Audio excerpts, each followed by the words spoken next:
tarde a todas e a todos. Cumprimento o deputado Reginaldo, demais colegas de mesa. Cumprimento agora que já foi elevada à categoria de ministra, né? A nossa ministra Camila Cavalcante. É prazer estar aqui com todos vocês. Deixa eu compartilhar aqui minha apresentação. Vou cumprir aqui rigorosamente meu prazo de 10 minutos. Conseguem enxergar? Todo mundo enxerga? Ok? Sim, a apresentação está aparecendo. Ok, obrigado. Bom, eu vou tocar em alguns pontos de maneira bastante construtiva para a gente ter uma correta definição do espaço que a emenda constitucional 132 permitiu para a gente fazer construção e formulação de política, que é o propósito que a gente tem aqui.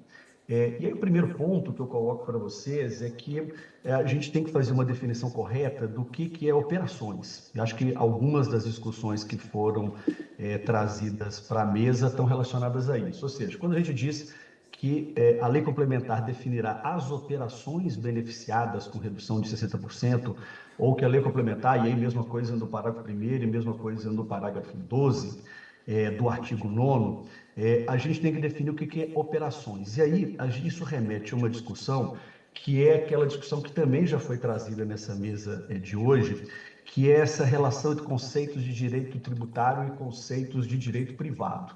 E é importante a gente entender que essa discussão, a reforma tributária que foi trazida, ela pretende superar esse tipo de discussão. O que eu estou querendo dizer? Essa questão de o direito tributário ele ter que observar conceitos que são conceitos do direito privado, ela não está na Constituição. Ela é uma interpretação que está trazida pelo artigo 110 do Código Tributário Nacional. Mas mesmo o artigo 110 do Código Tributário Nacional, ele tinha uma determinada finalidade ao fazer isso. Qual que era a finalidade do artigo 110 ao dizer que, na definição, na delimitação de competência tributária, o direito tributário deveria observar os conceitos de direito privado? É porque tinha uma preocupação de você aumentar a competência que a Constituição tinha atribuído para determinado ente por meio de uma deformação do conceito de direito privado. Por exemplo, eu diria o seguinte: municípios têm competência para instituir impostos sobre a propriedade territorial urbana. Aí chegava lá na definição do que era propriedade, eu diria que propriedade é a venda de mercadoria, prestação de serviço ou quaisquer outras receitas. Obviamente que uma deformidade do conceito no exercício dessa competência tributária, você ampliaria qual que é essa competência tributária e teria problema. Mas mesmo esse artigo 110, a jurisprudência do Supremo Tribunal Federal, nos últimos anos, em vários julgados, não vem aplicando, dizendo que a gente não deve fazer a interpretação da Constituição segundo o Código Tributário Nacional, e vocês muito bem sabem, isso aconteceu, por exemplo, na tributação de ISS de operadoras de plano de saúde, de leasing financeiro, de licenciamento de software e em outros casos. Mas aqui, mesmo se a gente trazer a questão ontológica da preocupação, não existe mais. A gente está tratando de dois tributos que são base compartilhada e base ampla. Então, a preocupação de deformação do que é isso aqui não vai acontecer. E o artigo 4º do PLC 68 traz, de acordo com a Constituição, um conceito de operação que é qualquer ato, qualquer negócio jurídico, independentemente da própria validade com o conceito de direito privado. O que eu estou dizendo isso aqui como primeiro ponto? É que o primeiro ponto que a gente tem que entender é que essa casa, o Congresso, ele vai ter a liberdade de definir livremente exatamente quais setores, quais medicamentos ou quais operações é que ele vai conceder a alíquota de 60% ou de 30%. Então, o primeiro ponto é entender que operação é um conceito amplo, que não se aplica a conceitos ou limitações quaisquer de direito privado e que essa casa vai ter total liberdade de definir livremente o que ela achar melhor, né? Um segundo ponto de atenção para vocês é essa questão dos serviços de profissão intelectual de natureza artística, literária ou artística, e desde que sejam submetidos à fiscalização do Conselho Profissional.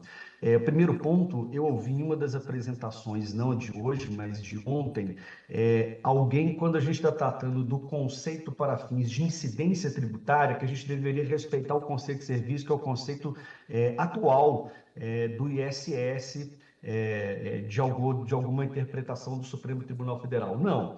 Aqui a gente tem que trazer esse conceito de serviço, que é o conceito de serviço residual de tudo que não for operação com bens, inclusive direitos. Tudo vai ser considerado serviço, então a gente não tem que respeitar nem para incidência tributária e nem aqui quando a gente está falando de redução de alíquota. Então, esse conceito de redução de alíquota do conceito de serviço ele também tem que ser ampliado para a gente ter coerência com aquilo que a gente incide e aquilo que a gente desonera. É um conceito mais ampliado do conceito de serviço. Mas eu trago atenção para vocês também dessa expressão, desde que sejam submetidas à fiscalização por conselho profissional. Ou seja, a emenda constitucional 132, ela trouxe uma limitação. Não basta ter um serviço de atividade, um serviço de profissão intelectual, natureza científica, literária ou artística. Essas atividades, elas têm que ser submetidas à fiscalização por conselho profissional. E exatamente por isso, que houve algumas restrições, eu trago para baixo, que foram acrescentadas no parágrafo único, dizendo aqui, por exemplo, que essa redução de alíquotas, ela se aplica à prestação de serviço efetuado por pessoa física, não pode ser uma pessoa jurídica que detém outra pessoa jurídica, e algumas limitações. Essas limitações são exatamente para cumprir esse dispositivo constitucional que exige que haja uma atividade fiscalizada por conselho profissional, ou seja, a ampliação disso para outras atividades faria o desatendimento desse final dessa expressão condicionante desse tratamento diferenciado. Eu vi a mesa anterior desse mesmo painel, o Márcio do Conselho Federal de Contabilidade, com algumas preocupações, é importante a gente entender essas preocupações, mas acredito que elas não acontecerão nesse momento, que eu explico por quê. O conceito mais restritivo que a gente tem hoje, ou na jurisprudência, aliás, eu nem diria que o conceito restritivo, a gente tem um conceito ampliativo, mas discussões e interpretações fiscais mais restritivas se impõem em decorrência de uma discussão sobre o ISS ser cobrado de maneira fixa desses profissionais liberais. E aí, isso daí, eu tive a oportunidade de escrever recentemente um artigo com a Melina Rocha, e a gente estudou profundamente esse tipo de coisa. A gente não encontra nenhum fundamento para que sociedades, sejam sociedades simples, sejam sociedades empresariais, pagassem ISS de maneira individualizada por cada tipo de sócio. E na origem, a gente trouxe lá a origem, a gente estudou tanto o PL 4834/54, o PLS 13 de 66, aquilo que resultou no Decreto-Lei 408 de 66, e o que a gente, 68, perdão, que a gente percebeu que não há um fundamento. Só que a jurisprudência foi paulatinamente ampliando esse conceito para permitir que sociedades também fossem beneficiadas com esse tratamento melhorado, que é de você pagar pelo número de profissional, porque a expressão inaugural era uma preocupação que existia e que a jurisprudência do STF já havia rechaçado, entre uma incidência cumulativa do antigo de imposto sobre comércio, sobre serviços, com o imposto de renda para pessoas físicas. A própria jurisprudência tinha dito que aquilo era sobre receita bruta, não se justificava, mas essa expressão apareceu no CTN, depois no Decreto-Lei 406/68, foi replicada de maneira irrefletidamente e foi sendo ampliada, inclusive, por essa jurisprudência. A gente acredita que essas restrições não acontecerão mais no cenário de você pagar sobre uma base ampliada e comum às outras atividades. Então, essa restrição, a gente acredita que não mais ela vai acontecer. Preocupações sobre contencioso, e aí essas questões de listas. Acho que é importante a gente ter lista com a preocupação de limite do quanto que a gente está concedendo de benefício tributário para determinados setores. Quando a gente coloca algum critério automático de entrada, a gente perde o controle de quanto que a gente vai ter em termos de tratamento favorecido com alíquotas reduzidas, seja de 30%, seja de 60%. Então é importante ter isso. O importante é que essas listas tenham, principalmente, um critério objetivo e que tenham transparência. A jurisprudência do STF, ela vai exigir que tenha um tratamento igual, mas igual é igual mesmo. Então, por exemplo, o STF já teve a oportunidade de dizer que uma determinada importadora que fazia revenda de pneus não tinha o mesmo direito de uma montadora quando importasse pneus, porque não trava situações concorrenciais idênticas. O STF já teve a oportunidade de dizer, antes da nova lei do Simples, que sociedades de advogados não poderiam entrar no Simples por questão de igualdade, porque não eram concorrentes. Então, o importante para a gente definir situações que possam gerar litígios é, por exemplo, se eu tiver dois medicamentos exatamente com o mesmo custo, exatamente com o mesmo benefício, e um tem um tratamento diferenciado do outro, porque se envolveria, por exemplo, uma questão concorrencial. Esse é o ponto que a gente tem que ficar mais atento, e a gente acredita que isso não tenha acontecido. Achei extremamente oportuno essa questão de uma antecipação dessa avaliação quinquenal para uma avaliação que passa a ser anual. Isso é mais do que houve pela emenda constitucional, né? Acredito também que a questão de você ter o aspecto de ter uma inclusão trouxe uma segurança jurídica, porque é discutível, pelo menos alguém poderia discutir, se durante esses 5 anos aqueles itens que tivessem na lista poderiam sair dela, têm direito de ficar dentro de 5 anos. Então, esse acréscimo que houve, por exemplo, no artigo 120, parágrafo 2º do PLC 68, ele é positivo na medida que ele trouxe essa segurança jurídica de serem somente itens que estão sendo incluídos.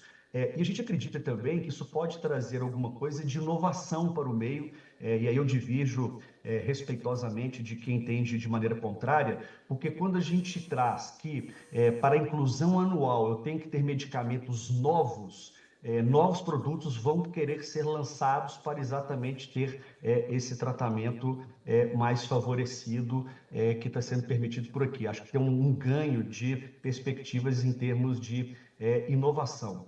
E aí, por fim, não deveria deixar de destacar, até porque a gente tem uma representante aqui que lida com essa questão na mesa, para o setor ficar atento para os próximos anos depois dessa condição. Ou seja, o artigo 9º, no seu parágrafo 11, ele diz que essa avaliação quinquenal ela deverá examinar o impacto da legislação dos tributos a que se refere esse artigo na promoção da igualdade entre homens e mulheres. E isso aqui está falando, e esse dispositivo fala para todo artigo, o que significa que qualquer, por exemplo, desses tratamentos favorecidos que daqui a 5 anos, na avaliação de custos-benefícios, não tenham comprovadamente promovido a igualdade entre homens e mulheres, podem ser revistos também com esse fundamento. Eu acho que também é importante fazer esse tipo de destaque. Como acho que eu estou com tempo ainda, pelo que eu estou vendo, não tocou alarme, eu tenho mais 1 minuto. Já tocou. É com alarme Tocou, tá à perdão. distância. Posso falar só 1 minuto sobre a não Sim, não, à vontade, cumulatividade? pode Posso falar? concluir. Eu vi que houve algumas menções sobre a não cumulatividade. Eu acho que é super importante destacar o seguinte: em outros países existe o chamado Clube do IVA. O que significa o Clube do IVA? Na medida em que você adquire determinado bem ou serviço de alguém que não recolhe o tributo, você passa a não negociar com aquele determinado fornecedor de bens ou serviços. Isso faz com que você tenha um ambiente positivo de conformidade tributária, de você só negociar com fornecedores de bens e serviços, pagadores de tributo. No Brasil, ao contrário desses outros países, há uma certa desconfiança de dizer o seguinte: olha, eu não posso ficar na dependência desse meu fornecedor pagar o tributo. Exatamente por isso, a própria emenda constitucional, ela disse que a lei complementar poderia condicionar ao recolhimento do tributo a concessão de crédito. Isso está expresso na própria emenda constitucional, desde que fosse atendido os dois requisitos que são split payment e o oferecimento ao próprio adquirente de fazer o recolhimento do tributo. Então, sendo oferecidas essas duas condições, que estão sendo atendidas pelo PLC 68, é um mandamento constitucional, e aí a gente não enxerga risco de qualquer tipo de inconstitucionalidade relacionado a esse tipo de dispositivo e nem prejuízo para esse determinado adquirente do produto, porque caso não haja o split payment, será subsidiariamente oferecido para ele a prerrogativa de ele próprio fazer o seu creditamento, né? Vamos dizer assim, um autocreditamento desse determinado tributo. Era isso, estou aqui à disposição e muito obrigado a todos e a todas.